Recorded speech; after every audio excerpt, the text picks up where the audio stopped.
Pemerintah Kota Makassar kini menunggu kebijakan terkait aturan saat Natal dan juga Tahun Baru mendatang. Pasalnya sejumlah langkah yang rencananya akan diambil kini dibatalkan menyusul pembatalan kebijakan PPKM level 3.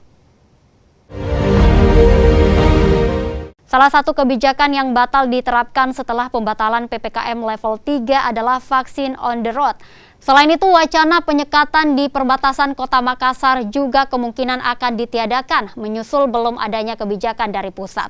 Kini Pemkot Makassar menunggu petunjuk untuk bisa mengambil kebijakan pencegahan penularan COVID-19 saat Natal dan juga Tahun Baru.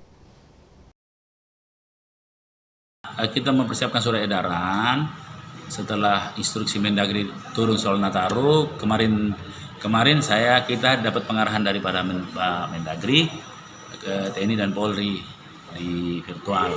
Nah, kita tunggu instruksi Mendagri baru kita akan bikin lanjut. Tapi kalau untuk cuti PNS di Nataru bagaimana, Pak? Nah, kita lihat instruksi Mendagri terakhir. Karena tadinya saya mau bikin penyekatan, sekarang penyekatan dilarang. Nah, jadi tadinya saya bikin vaksin on the road kan, tapi dilarang Ki.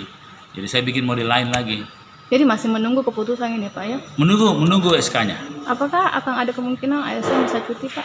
Hah? ASN bisa cuti? Kayaknya begitu, kayaknya. Tapi pastinya nanti kita lihat. Tadi masih menunggu sekali. Iya, ya, kalau kemarin kan jelas. Kalau sekarang kita menunggu dulu pastinya.